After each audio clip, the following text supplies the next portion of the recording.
It's up from 2% in 1970. And so the reality of collaboration is that even though it's a cornerstone of research and science nowadays, the reality is that not everyone is able to participate in an equal manner. And this is also shown by data. A number of surveys have been done. I'll highlight one of them that was done by INASP, which is the International Network for the Availability of Scientific Publications in the UK. They surveyed 8,000 researchers from the global south and found out that 40% of them are engaged in international collaboration, and they cited lack of resources, especially from their own institutions and support systems, as a challenging aspect of making this kind of engagement possible. And so why is it challenging for early and mid-career researchers to engage in international collaboration? We hear this a lot, so I'm going to highlight a few key challenges here. Primarily limited funding, competing objectives. Early career researchers are concerned with being able to fund their research, finding stable jobs. They often lack proper mentoring. They often don't have institutional backing to support these kinds of endeavors.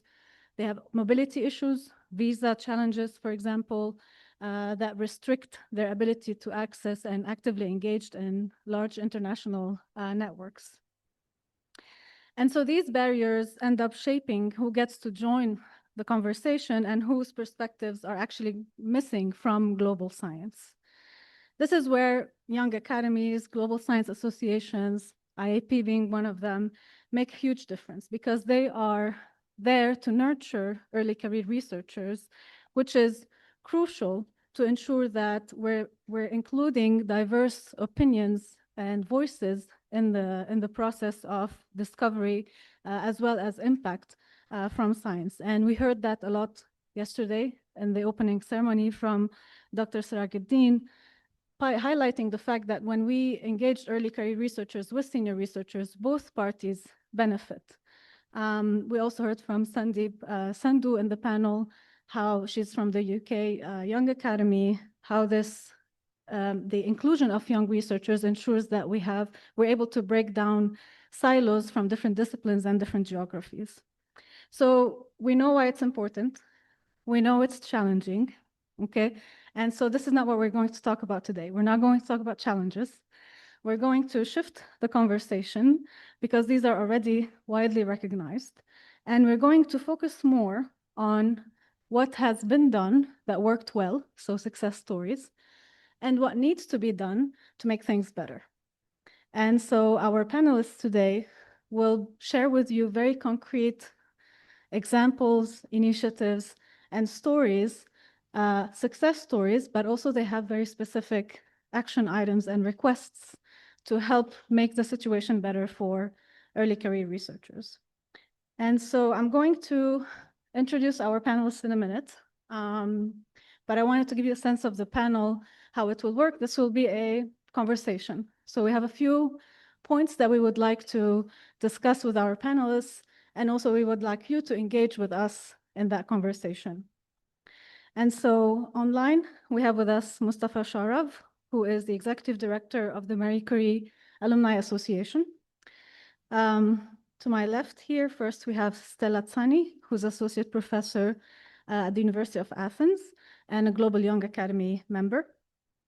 We have next to her Aram Simonian, who is an Associate Professor from the International Scientific Education Center at the National Academy of Sciences in Armenia, also a Global Young Academy member.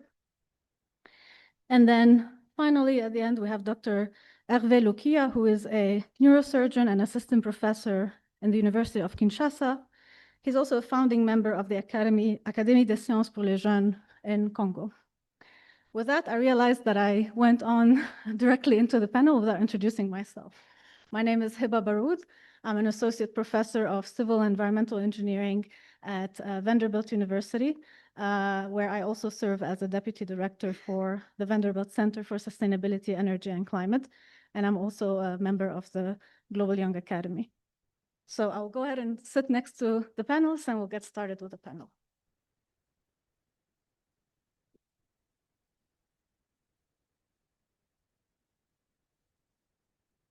All right, so my first question to the panelists is, I would like to, because I very briefly introduced you, so I would like for each one of you to spend about 5 minutes talking about the work that you do, and then sharing a personal experience that you personally benefited from being engaged in an international network.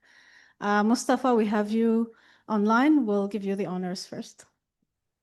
Thank you very much, Hiba. Thank you, the organizer. I'm really sorry that I could not be here. Actually, I'm also joining another researcher career conference at the moment, but I'm sure I would miss the discussion. So as you pointed out, introduced myself. So my name is Mustafa. I'm currently the executive director of Medigree Alumni Association. It is an international nonprofit association, consists of researchers who have received Mary Skłodowska-Curie Action Grant in last 30 years. We have over 24,000 members actually as of yesterday from 156 countries in the world. I mean, we call ourselves a little reflection of the society because we represent researchers from different career stages, different geographies, and different disciplines. A bit about myself and what did I find challenging and how did I come here. I actually, in Europe, there is this term called triple I mobility. So international, interdisciplinary, and intersectoral. So a very early stage of my career, I received a Mary Skłodowska-Curie Action Grant, which at that time called the Initial Training Network, or right now called Doctoral Network. This was quite an amazing experience because normally in that doctoral network, you have probably 10 to 11 researchers from different countries, and they're doing research in different universities across Europe. Some could be in academia, some could be in industry, some could be even in nonprofit. So that was quite an experience for early as an early career researcher for international collaboration. So this was kind of the foundation for me because I'm actually my topic is from nanotechnology. I could collaborate at that point with and I was working with the microscope with the biggest microscopy companies in the world. There were also possibilities of kind of informal mentoring at that point. The formal mentoring, which is available today, is not that much kind of established. But also what I have seen, and from there on, I get involved in MCA a bit. So I was in academia for about 14 years, and then I moved to semiconductor industry, followed by my path in the nonprofit sector. So with MCAA, as I mentioned, that we work with the challenges faced by researchers. So be it in the international collaboration, be it the researcher career development, be it the research assessment. So what we have seen is basically, I mean, in your introduction, you were mentioning about the challenges faced by the researchers. It is quite interesting. The challenge you mentioned is, for example, visa. I mean, we just published a statement 2 weeks ago, I think, where we have looked at the challenges for international collaboration, because in MSCA, you could also have a secondment, meaning that you do your research in one country. Then if you would like to have a collaboration with another country or another organization, you can go physically move to that country and do research for a certain period of time. But we have seen how visa issue is one of the challenges or one of the barriers for basically the international collaboration. But what is helpful from my time to right now, we saw that there are a lot of even legislative changes in several European member states or countries. For example, we have been advocated for quite some time the need for scientific visa, which has been right now being established in different countries. For example, the country where I am residing at this moment, Austria, to offer a scientific visa for researchers. For me or the organization I represent, MCAA, what we have seen is quite useful for international collaboration is this early exposure that what is possible. I mean, the power of network, be it the Global Young Academy, International Science Council you rightly mentioned, but also organizations like MCAA, where researchers could find their peer basically and see what are the common challenges, and there is one way or another to deal with those challenges. Sometimes you need a structural solution, but sometimes even talking with peer, even talking with your colleague from another or who can give you another perspective is quite helpful. So just to conclude, basically, as a researcher-based organization, we are actually working, at least in European context, we are working on these challenges, as I mentioned before, issues related with researcher career, research assessment, science diplomacy, international science collaboration, citizen science. It's a long journey. We are working on different aspects together with the policymaker. Just last week, Thursday, we had a kind of a meeting at the European Parliament where we presented some of the challenges and some of the really good results, what program like MSCA could provide basically to the researchers at the European Parliament. So I think, long story short, I would say that I would be happy to elaborate further in the next segment. But we are working on any topic impacting research and researchers. Thank you, Hiba. Thank you, Mustafa. Stella, you want to go next? Thank you, Hiba. Good afternoon from my end as well. I'm coming here with multiple capacities, I guess, but a dual hat for the moment that I'm very happy to wear. The first is being a member of the Global Young Academy, where I lead the work on sustainable development targets and the Global Young Academy, and also now the working group on foresight exercises. Very, very happy to be here with Hiba, with Aram, and other fellows in the room that, as members of the Academy, we're trying to increase not only the awareness, but to raise the voice of young researchers, whatever young researcher means, because my understanding is that we are not defined by age or just career stage, but most importantly by the passion that we share for what we do, and the enthusiasm that we share about our position in the scientific community, our place in a table, and our ability to support evidence-based policymaking, scientific research, and scientific practices that make young researchers visible and heard in the room, and most importantly, they help to make use and take advantage of this untapped potential that is out there and is being brought in the room from the young researchers.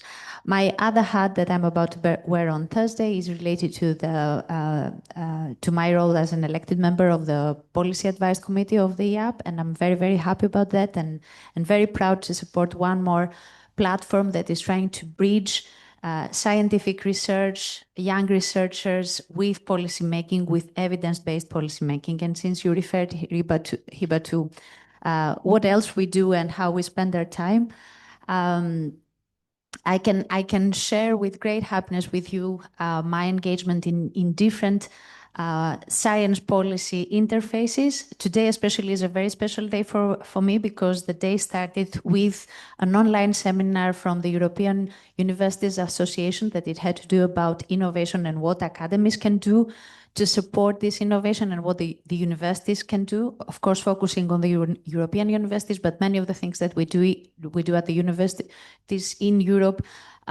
is relevant to what our colleagues and other institutions beyond Europe do. Then the day continued with the launch of the Global Environmental Outlook #7 of the United Nations Environment Programme, where I had the honor of contributing as a lead author, and this would have not been possible without the support of a Global Young Academy, of the International Science Council, all the fellows there to nominate me and also to support me in delivering to the GO7. And now I'm very happy to be in this panel to continue throughout the day to support that young researchers in the room have to offer ideas, have to offer insights from their research, and have to offer visions about the future. And these visions are slightly distinctive from what other peers in the room have to offer, because they support not just the importance of young researchers, but they support the perspective on things that comes from a young researcher's point of view. Now, hopefully, we will try to discuss in our panel what is so special about this perspective and what we are missing or what are we underutilizing from the perspective of young researchers. And of course, as Hiba said, we will not focus too much on challenges. We know what the challenges are, but being enthusiast representatives of young researchers, we want to focus more on the solutions and on the bright side of the discussion. Because most of the things that we see as solutions or as things that we need to consider in the discussion are things that can be applied with relatively low costs and with potentially very high impact, not only for the scientific community, but for the ability of the community and the stakeholders to address multi-crisis, polycrisis that we are facing now. Thank you very much. Thank you, Tella. Aaron? It's a press and hold, I think. Good afternoon. It's a great pleasure to be here at IIP conference in Cairo. My name is Aram Simonian, and I am an interdisciplinary social scientist from Armenia and a Global Young Academy member. I have been active in several Global Young Academy committees and working groups. And last year, I worked as a colleague in the capacity of auditing member and was a member of the program organizing committee. Here today, I will specifically talk about two issues that early career researchers might face. And this is also coming part of being this year serving as a colleague of the communication committee, as well as one of the coordinators for the topics and themes that the Global Young Academy currently has, specifically being a coordinator of the theme for bridging science and society.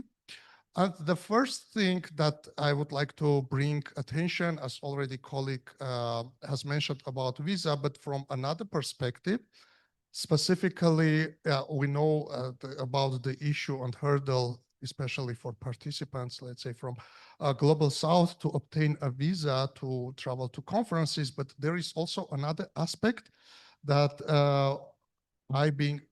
myself being part of the Global Young Academy, I witness, and specifically when we discuss, let's say, there is a grant or funding from an organization, certain amount that participants are allowed to use for travel costs, but then later on, although the researcher might get the visa, but it takes quite a lot of time. So the procedure can be several months or even longer to get an appointment in the embassy. And later on, correct, in many cases, you can obtain the visa, but at that time, the travel costs and booking hotels and etc. Are quite high. And at the end, the researcher is not quite capable of participating, or let's say they need to cover from their own costs, depending how much they need to cover. And one of the success stories is, of course, and I would like to give exactly the example of IIP, when I do not need a pre-issued visa to Egypt, but nevertheless, you need to get a stamp in the airport. But luckily, when I connected with the embassy of Egypt in my country, they told me that IIP already told us that there will be a participant from Armenia, and they were quite supportive and even mentioned, well, if you would like, you can come quite according to the convenience or according to the appointment we make to the embassy and consulate, and then you can get your visa. And it was quite helpful because, okay, they are also connecting flights and you do not need to wait and etc. But what I'm trying to highlight, when the organizing committee and the conference or big events organizations they could also connect or provide invitation letters in advance, or any documents that could help to make these appointments in the embassies in advance. So also the procedures takes less time, and you can continue with booking your flights and hotels and etc. And the second thing, again, on the example from the Global Young Academy, being one of the coordinators of the teams, specifically for bridging science and society, one of the, we got funding for science advice projects. And one of the things we would like to bring more attention for researchers who do not speak, let's say, English as a first language, but they need to publish also in high-ranking journals in English language. And we want to implement science advice in coordination with national libraries, and then see how we could embed the structure. So in addition to learning, let's say, English as a foreign language, but also, or even English for scientific purposes, but also how to structure the papers or how to approach the process of publications when young early career researchers need, in addition to, let's say, their mother tongues, to learn the entire process and publication procedures in English language. So these are the things that are being in process, and we hope that we could support systematically and to embed these things in the environments to support early career researchers from global south and global north, depending on what the issues they are and hurdles they are facing. Thank you. Thank you, Aram. Hervé? Yeah, thank you for the floor. I'm really happy to be here. First of all, I would like to bring to your attention that being an early career researcher from sub-Saharan Africa, it's really a selection process. It's like surviving, I don't know, because the system and the whole package is made for anyone to be discouraged and to fail. So you need to keep a high standard of excellence, and you need also mentors, and then you need collaborators, and I will really mention it. You need good friends, international friends, and then those are really your big driver to pass through. My background, I'm a neurosurgeon, brain and spine surgeon. I'm also an academic affiliate as an assistant professor appointed in the University of Kinshasa. So the work I do is, okay, medical doctors, a very stressful work, but that side, there is academic task and duty, which this is really demanding. I will really mention first the success parts. I think, as I mentioned, it is a fruit of excellence. You really target the excellence, and you really put so much to achieve excellence. And that is something that I think I share with my colleagues and younger colleagues. And then it's also part of the success that you can differentiate when you work in or you come from sub-Saharan African. Because when I say this, it's really abstract. Concretely, you have no funding for your study. You have no, everything is made for you to really to be discouraged. And then you will see bright and very engaged researchers, scientists, and they cannot do much or they cannot go further. So, but still, if you really strategize yourself, you get good connections, you get good mentors, like it was my case. I think I'm really lucky to have benefited from a scholarship, first of all, from the collaboration of one of the professors in my university, and then another one, and they were been collaborating. And then one day he asked a question, but why don't you send also your colleagues to come and have an experience, your younger colleague. And the question was,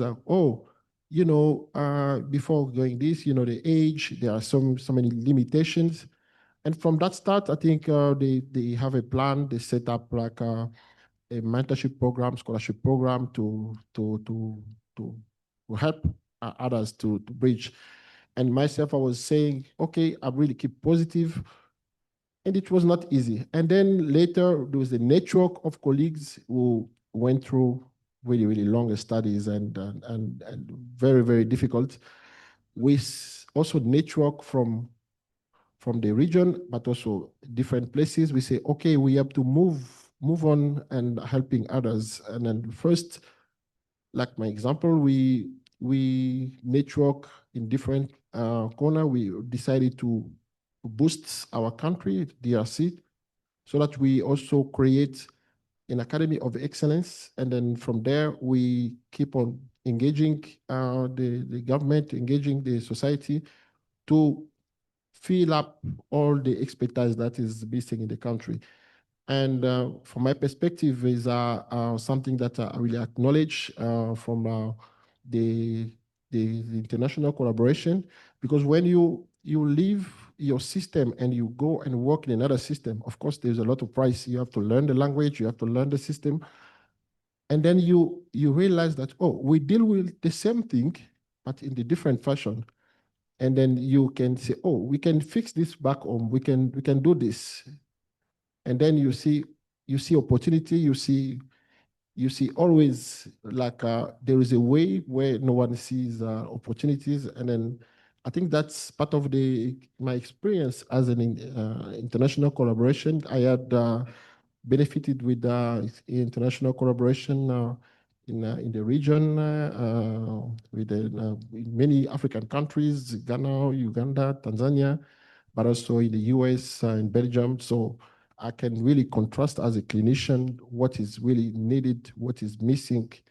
And I have a broad view, and I only like to work with teams which are not in my expertise. So it makes me really fully complete. So I think out of the box, not only in my field. Thank you.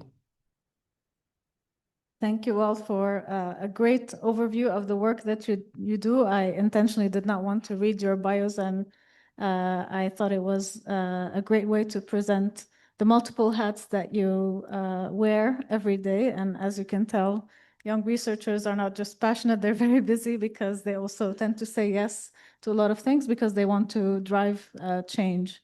And I realize some of you already discussed some success stories. And so I would like to start there and discuss some of the initiatives that you were either part of or you started that truly were successful at actively engaging early career researchers and international networks.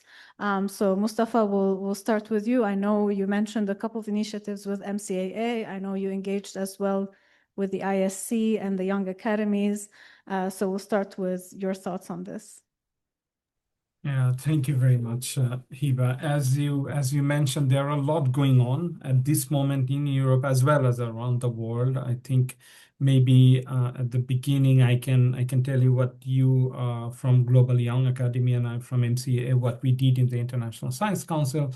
In the International Science Council, there is a category 3 members, and within the category 3, apart from different types of organization, there are 2 distinct types of organization. One are the young academies and then young associations. In Oman this year, as part of the General Assembly of International Science Council, we actually invited, or ISC invited all the young academies and young associations, and we had a very, very fruitful discussion with them for quite some time, and we asked them different types of questions, maybe to understand a bit more their challenges, but bit more what they need and the success stories. And we have actually seen that quite a number of kind of initiatives all around the world. I mean, if we start speaking them or talking about them, probably this session will only be enough. So I could mention a couple, but then together with the Global Young Academy and MCAA, we were organizing, or we are still preparing, a final statement for the other organizations to understand what is needed for the young researchers. In that statement, we basically focused on the fact that we need to ensure that the young researchers, or EMCers' voices, are heard, and how that could be done. They need to be present, and they need to be part of the governance structures, advisory boards, strategic committees of conferences. I think one of the panelists actually already mentioned, and we have seen in the ISC, where researchers were talking about that if there was no funding support from ISC or other young academies, they couldn't go there. Then we also kind of promoted that there should be, again, there are a lot going on, and there needs to have a bit more coordination among different activities. So there should be a dedicated initiative launching a specific working group on topic. It could be on green transition. It could be on research assessment. As you know, ISC already started that. MCA has been working quite a lot together with also Global Young Academy. There could be fellowship, task forces, kind of focusing on the young scientists to explore the different areas of science policy and how early career researchers' kind of input could be seen as valuable. Then we actually focused on facilitating young scientists in international funding opportunities. I mean, again, mentioned by several speakers today. Also actively promoting diversity and inclusion within young scientist engagement initiative, so that the diverse background, be it geographical, be it socioeconomic condition, be it scientific disciplines, are actually recognized. Then also we talked about providing different platform and supports for young scientists to engage with policymakers. I mean, very recently, INGSA actually started this capacity building training. Again, ISC, as well as Global Young Academy and several other organizations, has several such training opportunities. Then also having more collaboration with the national academies, because there are the young academies, so there should be a bit more collaboration with the national young academies. And there was one particular point which one speaker mentioned in that event, which I would like to also mention here, is that by young, we don't mean that they do not have experience. Even with the category of the EMCR, however we define it in Europe, there is this PhD plus 8 years. That means we had quite a young PI who are subject-specific expert on that topic. So it is really, really important that their voices, they are being included in the discussion. Then we need to have this kind of, it should not be a kind of the one step or a checkbox that, oh, okay, we have one young members representative, check. No, it should be a kind of a regular way to receive feedback from the young scientists on their engagement and really kind of making it in a practice. Now, when we talk about the practical examples, we already talked the ISC and GYAs, but there are other organizations who provide, for example, there is I mentioned about the INGSA, where the researcher could learn a bit more about the capacity building on science diplomacy. There is a new cost action called SIDNET, which is open and free for anyone, where we will be developing a training program on science diplomacy. But I would like to point out the kind of the power of the network. And I would like to give example from MCA's perspective. As I mentioned at the beginning, that we have global chapters. Some are the geographical chapter. Currently, we have 39 geographical chapters all around the world. And we have the thematic working group, policy, career development for researchers. We do provide a lot of career development opportunities for our researchers. One, for example, is called narrative CV. You know that in different parts of the world, not only in Europe, narrative CV is becoming very popular. but researchers do not know how to write a narrative CV. So together with 6 funding agencies, with the support from 6 funding agencies, MCAA is now managing a platform called PepCV. So it's peer-to-peer mentoring for narrative style CV. It's free for any researcher around the world, so there is no cost on it. So if you're interested, this would be one opportunity. But then the 2 of the other example from MCA's point of view, one is our like how researcher can come together. Those you are in Europe, you already know that there is a region called Western Balkan due to their conflicting nature. I think one of the speakers is actually from that region. So there was a conflict in the past. And then in MCAA, several researchers came together who are our member and started a chapter. This was actually a perfect example of science diplomacy. And then they started to also collaborate with their national counterparts. In some cases, it was with the national ministries, like in Montenegro. In some cases, with the foreign ministries. In some cases, with the researchers. So this actually fostered the international collaboration among the researchers in that area. So this is one good example how a network like ours could actually support the international collaboration. And second is we call our LATAM conference. Now it's renamed as a LATAM Forum. So we do have 4 chapters at the beginning, 1, and now we have 4 chapters in Latin America region. And they have started to organize their flagship event or annual event where they are bringing researchers from different parts of the world who are from Latin America, but also based in Latin America, as well as the national like policymaker, research administrators, and different other stakeholders. So this is now it's a bi-yearly event happening every 2 years, and it's becoming a flagship conference in the region.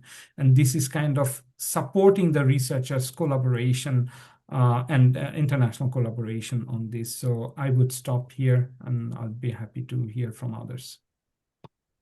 Thank you, Mustafa. I'll actually build on that last point, the importance of local or regional activities and effort to be able to connect internationally. We've heard from multiple panelists about the importance of institutional and organizational support at the international level, the role of IAP in helping around be able to get a visa, the role of GYA and shaping the day that Stella had today.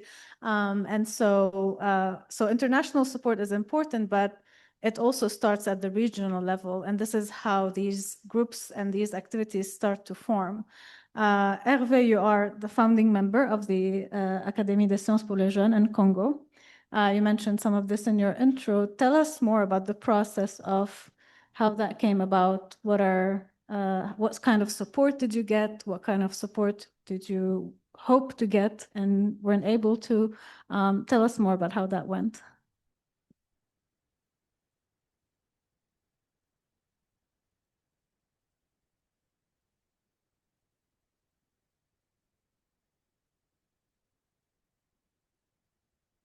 Yeah, I think as you said, we mentioned everything start always when people get together. I think getting together is something special when you network with peers and then you have the same mind, the same goals. I think that's where the strength is when you want to build something. And I like really networking. So the story that the first one was I network with the colleagues from my country who are doing different activity. They are in different field, very exciting, everyone. And then we also noticed that there were so many structures that encourage excellence in the country, encourage science progress. And then we during a mayor meeting like this between us, we're talking, then we said, oh, what stops us to make a move in our country and to set up also the academy? So we start working together. It was a busy process. We have to acknowledge the contribution of the Global Young Academy, the support, the guidance. That was a really a long and successful story that happened about 70 years back. And then after setting our academy, I have to mention it's the young academy stimulate also the senior academy to be created after. It was like we are born before our father, so it makes it a bit very funny.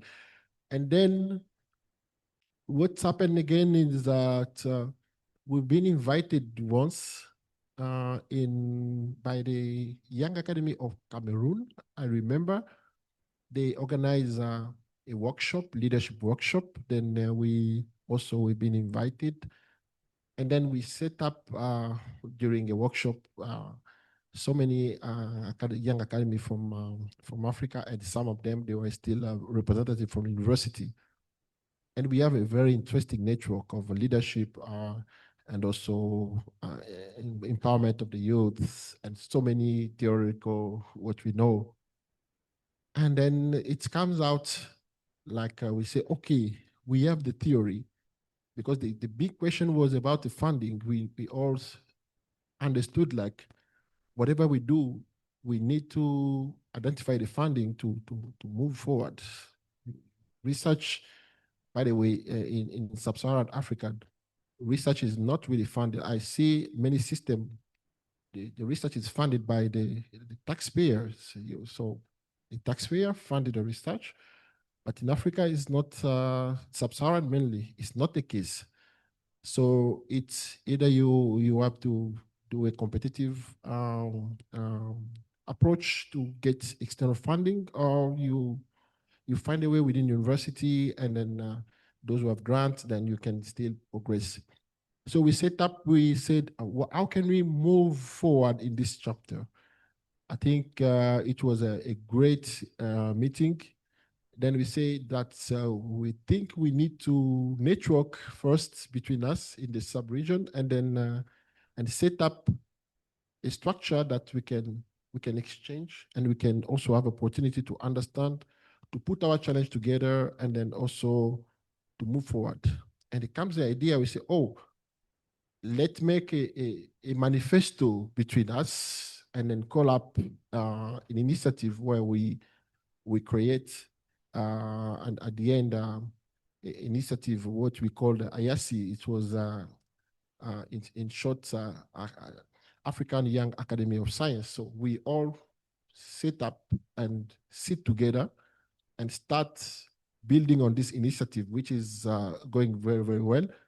And that was a successful story because it came after the meeting. We wanted to be pragmatic.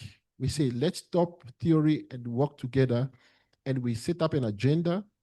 The agenda we really wanted to, let's push to mobilize fund from our government, to mobilize resources from for science from our government.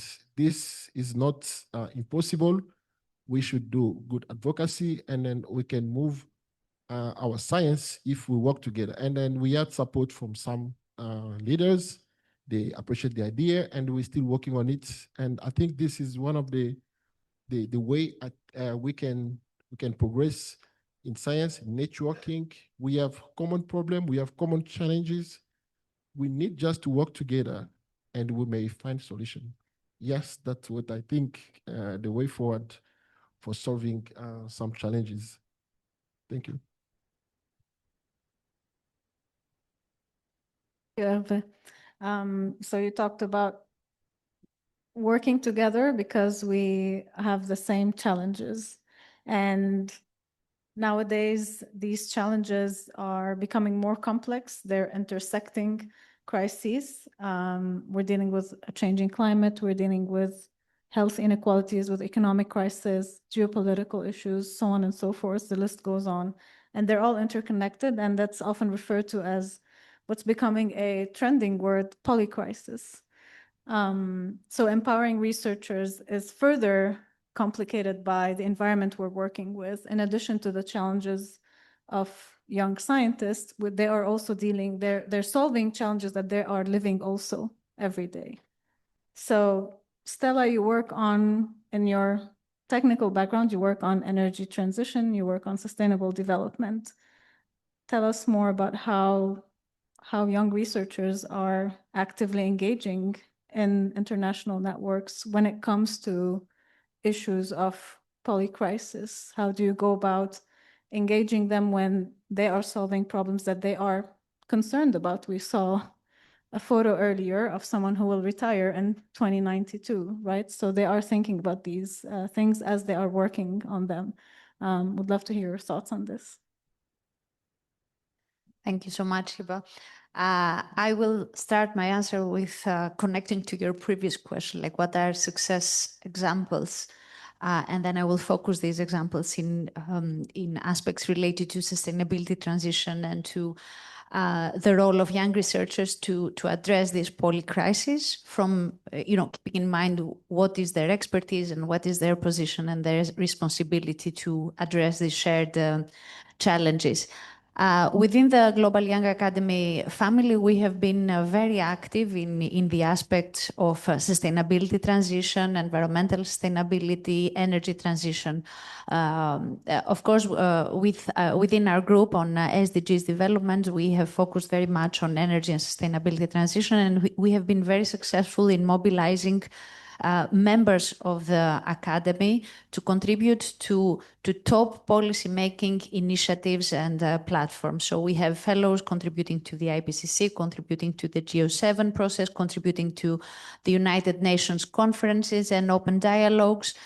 We have also projects within the academy that are being supported by the academy itself and by our partners that have to do with energy transition. For instance, we support the Cohesion for Transition mechanism in the European Commission, and we also have established collaborations between North and South, between European and Latin American partners to consider the aspects of energy transition that relate to access to critical minerals, to rare earths, to the socioeconomics of this transition and utilization of and use of natural resources. So from a scientific point of view and a productivity point of view of scientific inputs to this sustainability transition process, we have been very, very active within the Global Young Academy, and we have managed to get our messages through different fora and networks that we are active.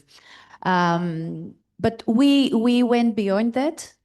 For instance, what is started as an idea within the Global Young Academy, so how we can mobilize young researchers defined by age and state of research experience. We were thinking of what can we do to engage young researchers, and not even young researchers, but those that are considering to engage in scientific research later on. So how do we engage youth, basically? And students, undergraduate students, to this transition discussion. We were thinking of creating a network, and then I had the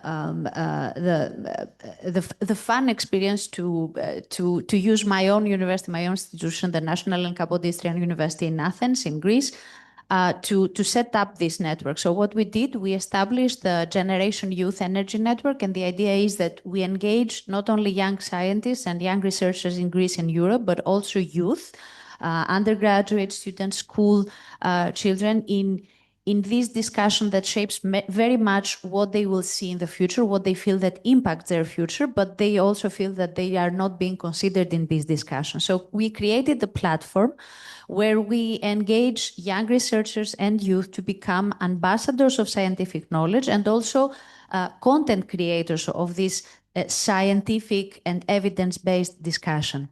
And instead of teaching our students, what we said is that join us in our efforts to support with scientific evidence the debate at national and regional level, and if possible at global level as well, on what should be done and when with regards to a just and timely energy and sustainability transition.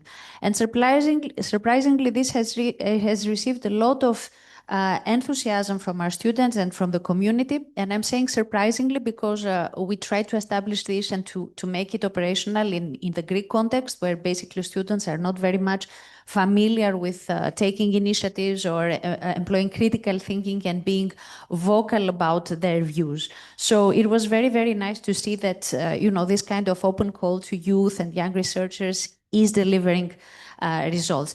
And not only delivered results within the national context, but we managed to get our initiative at the European level. We were happy enough to be shortlisted for the European Sustainability Energy Awards in 2025. I was nominated and called, what's the name of my title? I forgot. It's Women in Energy 2025. So in Europe, I'm very happy about this because it's not my own personal achievement. It's the achievement of my students. It's the achievement of Young Researchers Network that supported this initiative.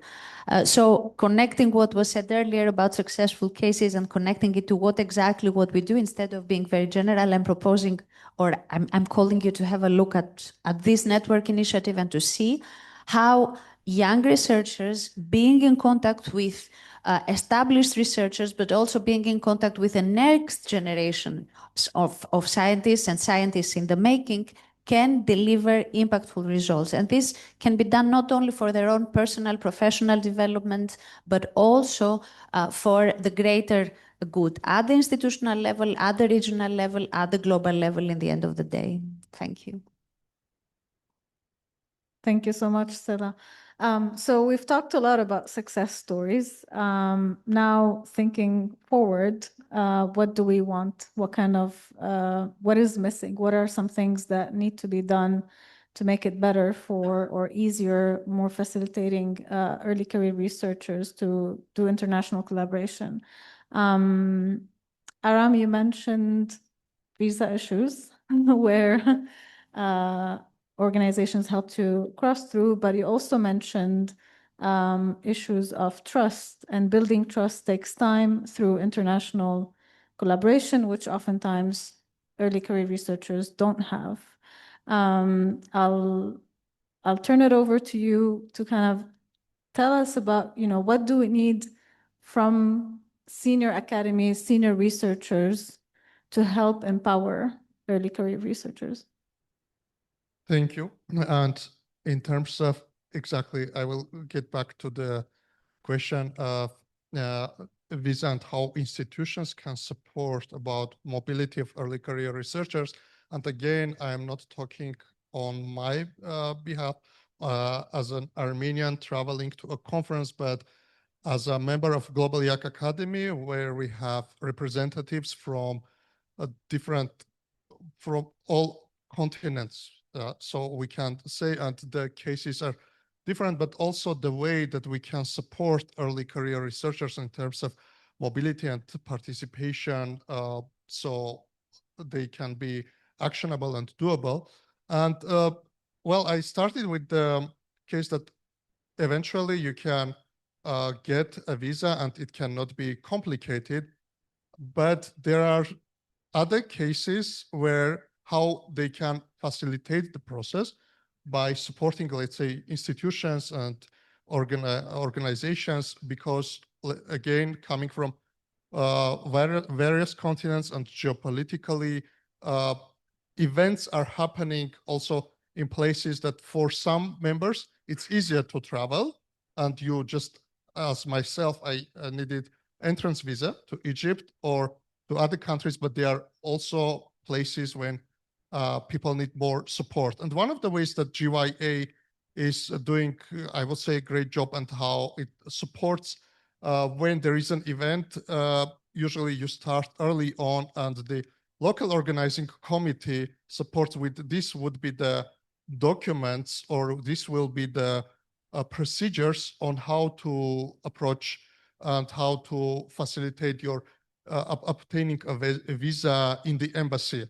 And it really, really helpful. Of course, at the end of the day, you go through the same procedures when you hand on your documents to get a visa, but The difference is when you get this appointment to hand on your documents, and if, let's say, the local organizing committee is supporting you and providing information in advance, these are the ways that you can approach the situation. And moreover, like in this case, we will inform the embassy in your country that we have a participant from here, and can you support the person? This is also important during the holiday season, or when you have, let's say, a lot of touristic attendance at that time, and there is a lot of queue in the embassy, or there needs to a very long waiting line. And it can, in some cases, it led also that, well, at the end, by the time that you are about to get your appointment or to obtain your visa, you realize, okay, the funding that I receive is not sufficient. And I would like to also bring another perspective connected with mobility, traveling to events. It can happen even that you do not have an embassy of that country in your country. So you need to reach out to another country to travel for that specific conference. And let's say you write and they, in fact, you need to travel to that country, which adds a lot of cost, and you are not even sure whether you will get that visa or not. But there are other ways. You start writing to them, and the correspondence also can take a lot of time. And I know if the local organizing committee can be helpful, at least providing some more information, which if you have options to which country, it would take less time to apply to or to send your documents, and how to do, because later on, if you will need to send additional documents and etc., it can lead to a lot of delays. And this is one of the ways that actually institutions and international organizations could support early career researchers, especially those ones who do not have so many visas, and it can take a bit of time to go all these procedures, and this communicating with their embassy in the country of residence of the researcher. But in case there is not embassy of that country in that country, and they need to look for other options, and communicating these kind of things in advance with the consulate or with the embassy, and eventually with the researchers, and providing some guidance would facilitate and make the process shorter, and eventually support the participation in international events and conferences. Thank you. May I jump in here and discuss a bit one more dimension on mobility issues and obstacles, a practical dimension that connects to one of the sessions that we heard earlier about the role of women in science and issues. And of course, what I want to refer to does not apply only to women, but probably has a greater impact on females in this room. Mobility does not happen in vacuum. And of course, there are institutional barriers, but there are also practical barriers for young researchers. This time frame of being young in the scientific community coincides with that period in our lives where, we are raising our families, growing our families, so children are around, partners are around that have to cope with crying babies. When the mother is away. I had a discussion earlier on with one of my colleagues, and I see some people nodding at the back, telling me that they left their 1-year-old back home with parents, with a partner to be here. And the app has been very, very supportive in the organization of this event. We had this +1 invitation. And of course, at the personal level, when I applied to have not just +1, but +3, they were very, very supportive to make it easier for me to make an arrangement to have a family with me. And of course, for this, I owe a great, great thanks to my partner, to my children, that they support me when I travel and when I work overnight to prepare for the travel and for this contribution to the international discussion. So When we talk about young researchers and supporting young researchers, and especially female, and especially female from the South, where it is, subject to many different family norms, social roles that they have to serve, we need to consider the balance between professional lives and personal lives, and how important it is to have in the room scientists that are doing well in all aspects of their life, not just in being present in the scientific debates or in support of the scientific community, but in the end of the day, they go back home and they are serving well their roles as parents or as guidance of the next generation. So we don't want burned out young researchers. We don't want researchers that, okay, once they are over their institutional barriers, they can go and deliver, and family or whoever is supporting them in delivering what they have to deliver is not mentioned. So please keep that in mind. I'm sure that all of us in this room have similar experiences. Even the older ones in this room, probably it's something that you had to deal with in the past. But it seems that this is a problem that is omnipresent. And I think now it's a good time to consider that we haven't done enough to address this issue. So let's keep the discussion going on what can be done to support young researchers, female researchers especially, to keep a balance between their professional careers, their family lives, their personal lives, and in the end of the day, how this connects to their mental health. That is an issue in the scientific community that, we are talking about too much, but we're not doing enough. Thank you so much, Stella. This is a very important point that we keep talking about supporting early career researchers, but behind this researcher, there's a person, there's a human who's juggling the different things, and so we need to take into account that aspect. I do have a lot of follow-up questions on all the things that you said, but we'll take a short break and turn to the audience and see if there are any questions in the audience first. Yes, over there.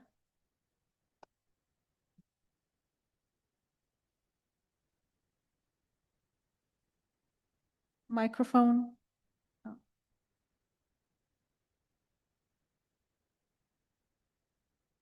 Thank you.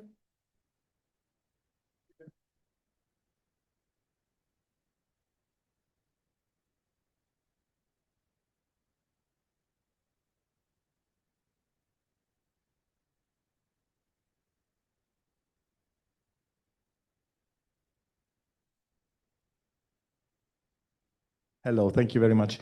I'm the manager of Sapea. I just have a question. So you addressed so many wonderful issues, but do you have also a wish maybe to those who could engage early career researchers who are in the room? So for example, the so-called senior academies. So we have a few people here. Mr. Krieg is here, or you are here. You were at least responsible. Others, Tamor is here. So just to give you an example, from Sapea's side, I mean, we have it a bit easier because we are not an academy. We are just working with the academies, but we have targets for involving early and mid-career researchers. So for every working group, we invite 10% early career researchers and 30% mid-career researchers, which is quite a lot. And if you invite them, then also give them, so to say, a surrounding where they feel comfortable. And if you take them for serious, so not inviting them only as observers or something like that, but as full members of that working group, this is at least our experience, this encourage people. So and the question is what senior academies could do in that respect, because they could also work with targets and maybe, or give the floor, so to say, or give the possibilities to young academy members to join their working group as full members. What do you think about this crazy idea? We love it for sure. But do you have any panelists would like to? Hervé, do you want to? Yeah, thank you again for this nice suggestion. I think this comes in the context of intergenerational collaboration, if I have to call it like this, because the senior members, they really play a great role in modeling, but also in creating pathway, because they are the one who have the keys in most of the success story that we talk about is behind that. We don't mention it really. And then also for me, I think it's also the responsibility of the young, the early career researchers themselves. Why? Because you need to take a bit of the leadership position and leadership attitude to have negotiation skills, to negotiate, to advocate for yourself, to advocate for more positions. Because sometimes people are not aware of what is happening in life. Of course, the senior, they've been also previously early career themselves before, but the situation may have changed and the solution may be not the same. So I see we need to bring more involvement on the side of the early career in terms of advocacy and also negotiation skills. I like it because you need to convince. That's the point in this new world. You need to convince. You need to push the limits so that people understand what's happening and why do I need to give more position. Sometimes it's obvious, but it's not understood the same way. I don't know if colleagues they have an opinion.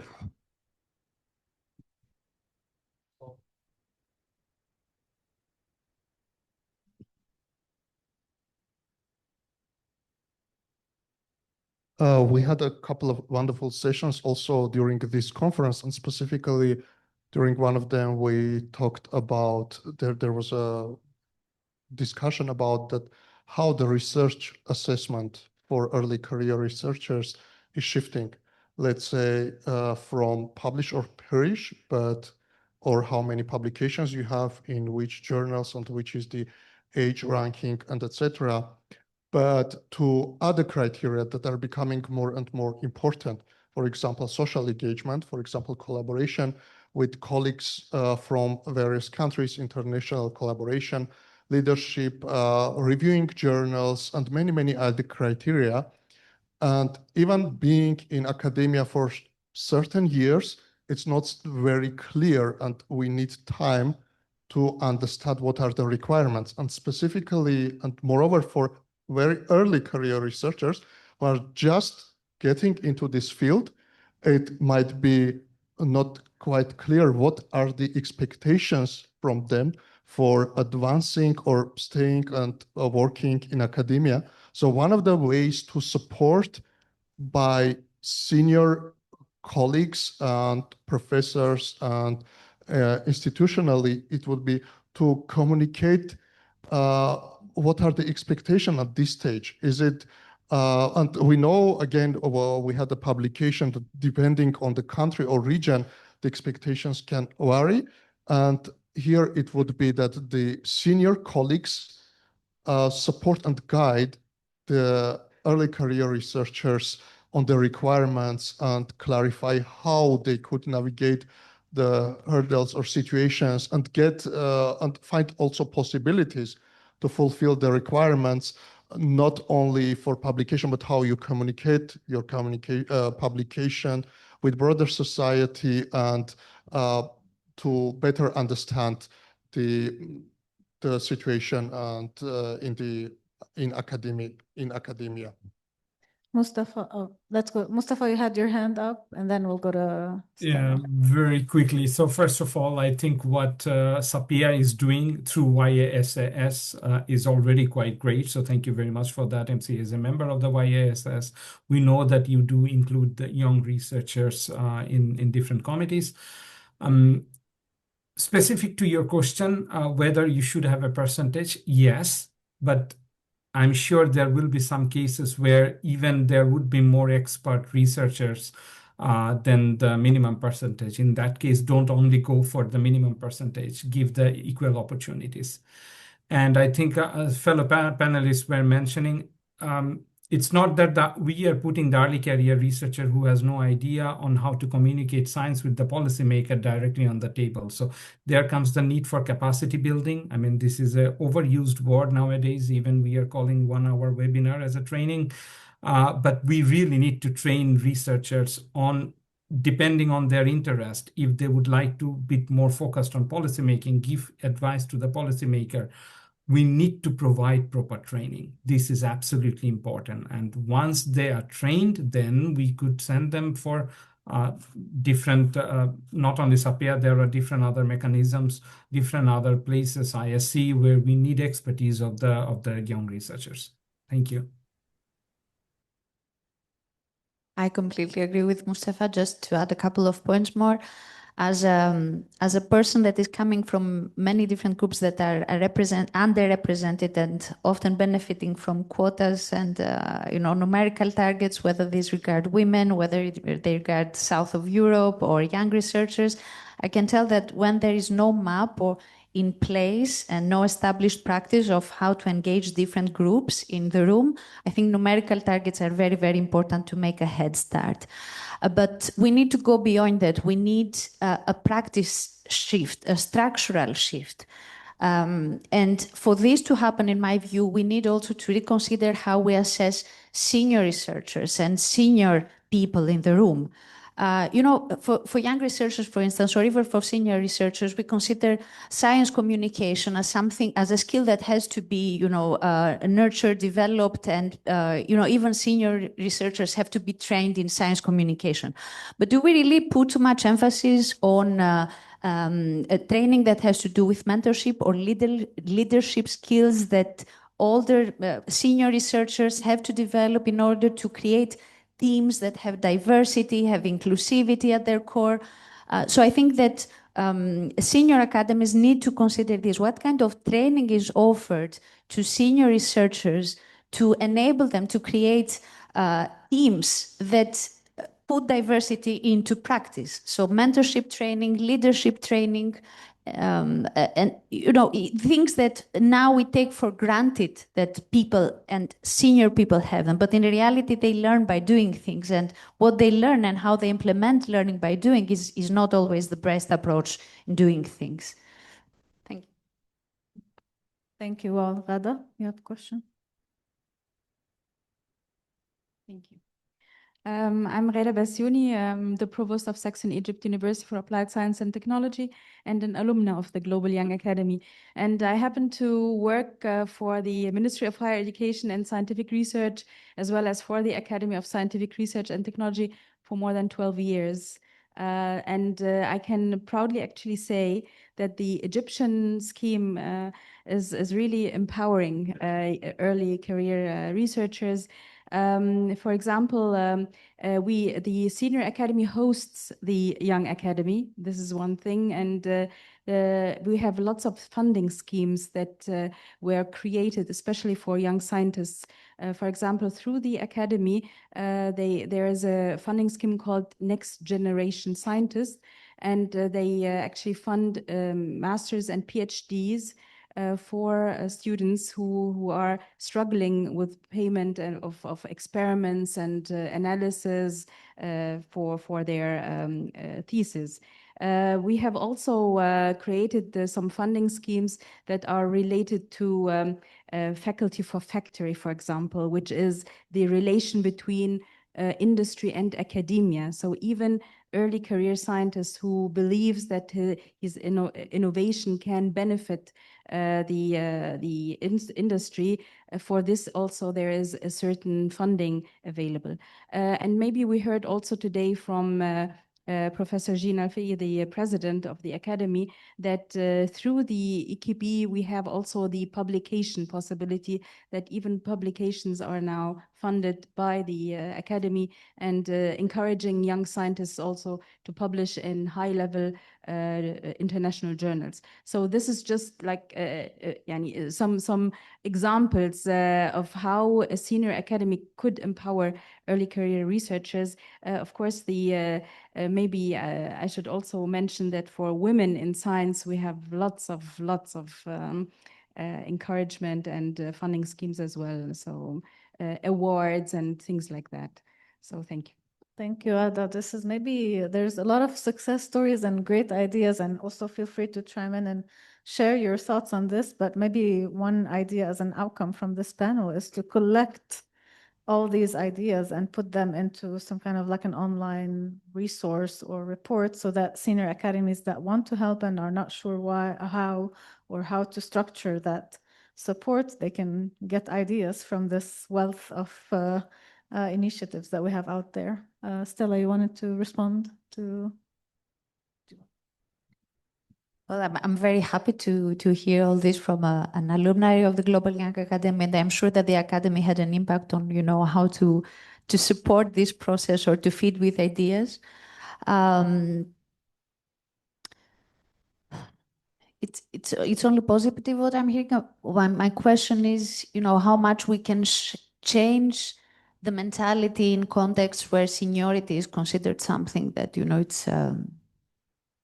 it's too high to be touched by younger researchers. And I'm coming from one of those contexts where seniority by age or position is something that you cannot question, and you take it as, something that can never be wrong. In some contexts, we have this mentality shift. So seniority does not go hand in hand with, access to funding or to promotion or to the network. But in other parts of the world, I'm pretty sure, and I've experienced this, that is very, very difficult to make senior researchers get in touch with younger researchers or provide to younger researchers opportunities.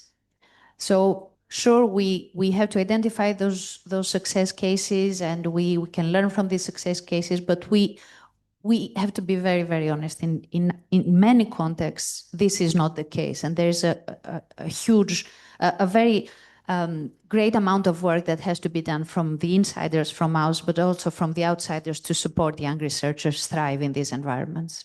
Thank you. Any other questions or input from the audience? All right, lucky me, I get to go back to what I wanted to follow up on.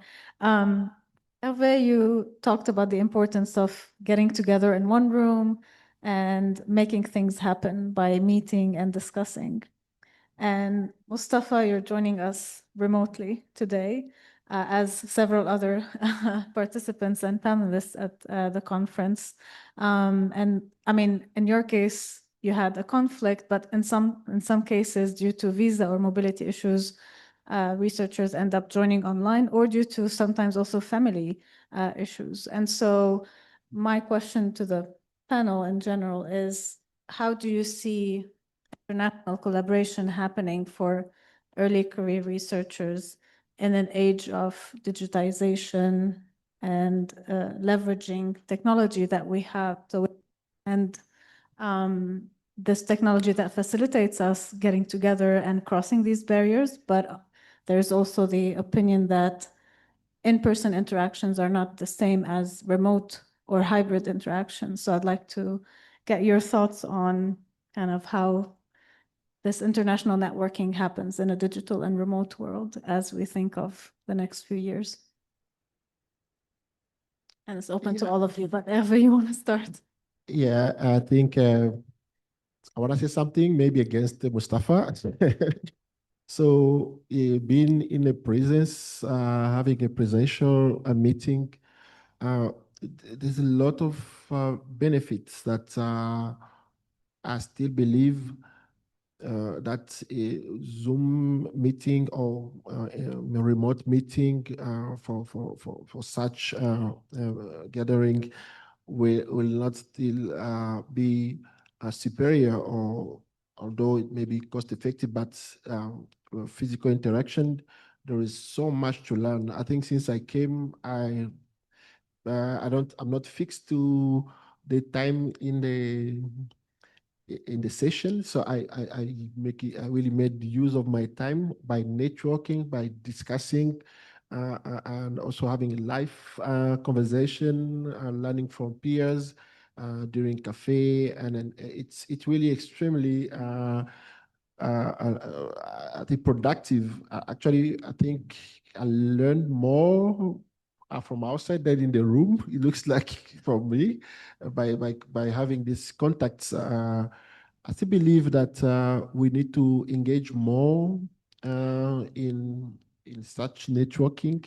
It's just live. It's very live, and then goes beyond a simple scientific exchange. You have real life exchange. You have life stories. You have you go deep into sometimes a question beyond your that's you cannot just share in a social media. I mean, social. A remote conference. Yeah, that's my point. My point of view. Thank you. Mustafa, do you want to chime in? Yeah, I know you're definitely. still working on green networking, right? More sustainable way of networking. So maybe you also can talk about that as well and your experience.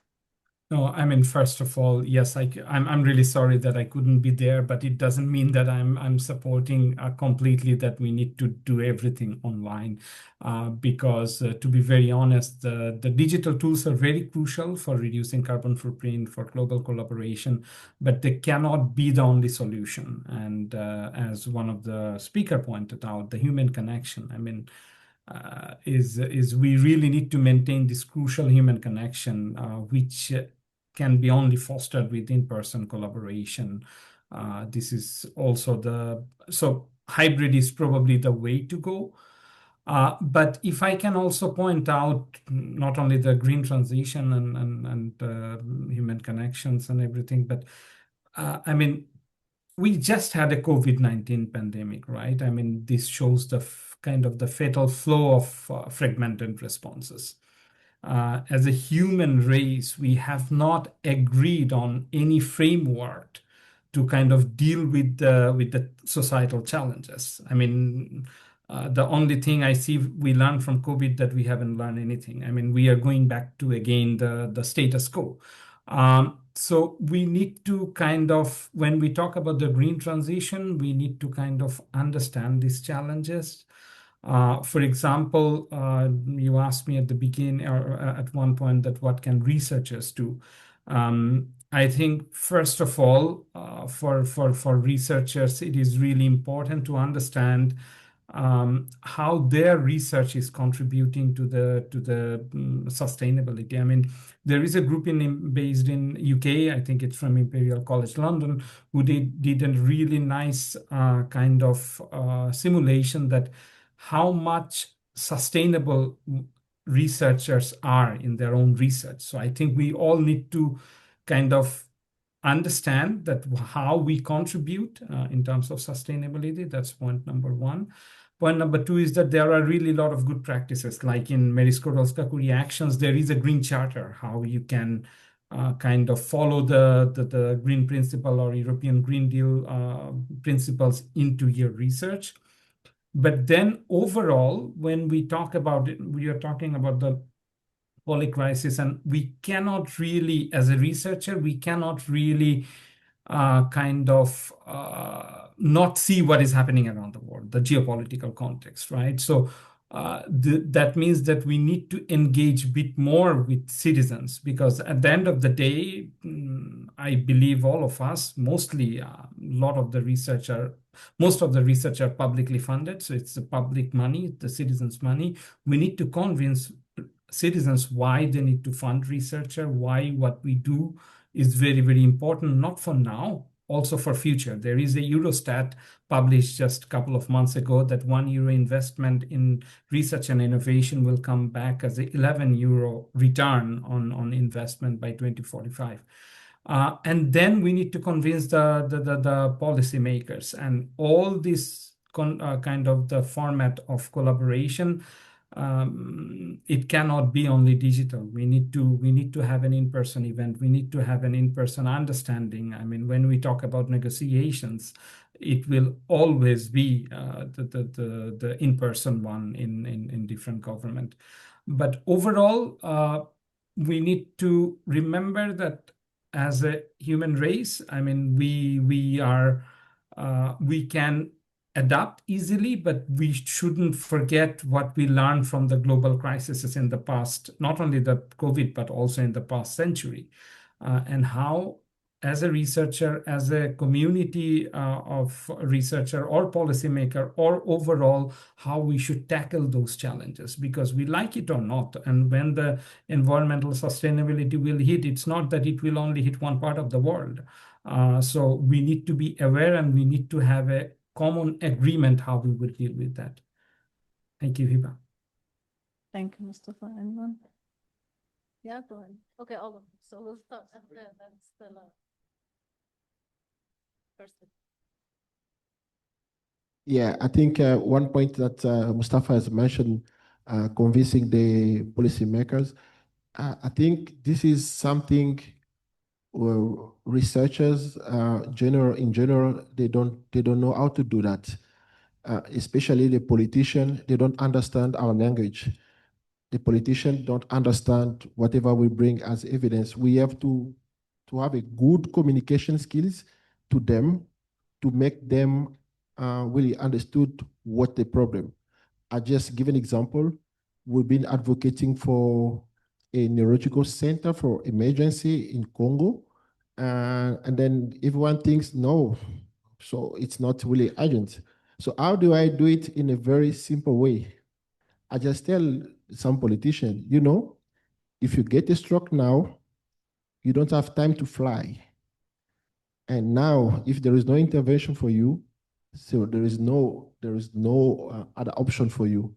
Then you realize that, oh, so it's about me, and you are also in high risk. Sometimes they understand better when you speak the project in a very basic way, and that they feel concerned, and they act, and then they tend to respond properly. So my message here was that talking to policymakers, you have to remove all those words and simplify the message, and that they can understand, oh, what you are doing is for me and for everyone. Thanks. Yeah.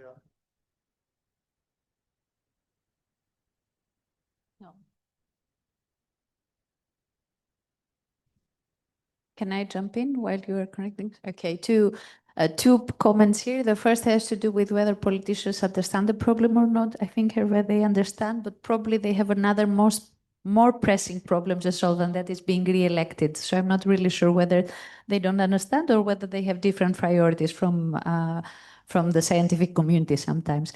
My second comment has to do with the use of technology. I think the COVID experience was a great catalyst. So we had to adapt fast to learn how to communicate, and the result of it was great, because now we know how to save time, how to save money. We keep personal meetings to the very important ones, essential ones, and in some aspects this has been great. We can get it over with 30 minutes Zoom meeting instead of having 3 hours of in-person meeting for some meetings. But let's not forget what's the importance of the in-person meetings for the abstract, non-structured thinking. And for the scientific community, I think that this is a very important process, to be in the same room, to just let our fantasy, our expertise meet, connect, and guide the discussion without having a clear end and a clear target in the end of the discussion. As a student, as a young researcher, as a person, I always find these photos of Nobel winners or great scientists, old photos where they show them all in one room or in walking somewhere, and I think that these personal characteristics and the chemistry between the people sometimes is very, very important to deliver great results. So let's not undermine the importance of being present, of connecting and knowing things about each other that go beyond the scientific expertise. I think this has been a great catalyst within our community. I've seen how well we collaborate with people that we know beyond screens. And we know things about their life, and we know how they approach their work. And these are things that you don't have the time or the intuition to sense in an online meeting. So let's keep a balance between online and in-person meetings. I think my colleagues have already mentioned most of the important aspects, I will add just one, that during the pandemic, we have realized that the distance should not be the issue to cooperate. At the same time, we have realized how important is it that to have real-time interaction and collaboration with people. And I think many conferences and events already have some policies on it, whether how many people are allowed to participate remotely, or even within a panel. Sometimes there are regulations, okay, only one person from a panel, or there is some other ways trying to balance, because in some cases, well, it is not really possible because of administrative hurdles or other kind of issues to really being there. So we do not want to restrict. On the other hand, we are organizing an event and we want to make sure that also people come and participate in person. Thank you all. So our session is coming to a close. I'm watching the time. It's it's already over. I want to thank our panelists and the audience also for engaging with us. And I mean, to summarize a great discussion, engaging early career researchers and international collaboration is crucial. It's challenging, yes, but as we heard, there are so many great initiatives and success stories for how we can empower them, and especially in challenging times. We heard of new initiatives that we didn't know about, and so maybe combining all of these into an online document or an online source for other people to learn from is a great idea. There's also, we proposed new ideas for engaging members in senior academies. And I would say last but not least, my main takeaway is that it's important to consider the human who is behind this researcher, whether it is from the different hats that they wear as they juggle their professional and personal life, but also especially from that last conversation, we learned that our human nature needs in-person interaction. So we need to think about a sustainable way to engage and leverage technology, but also we cannot forget that we're humans at the end and we need also in-person interaction. So again, thanks to our panelists and the audience, and with that, the session concludes.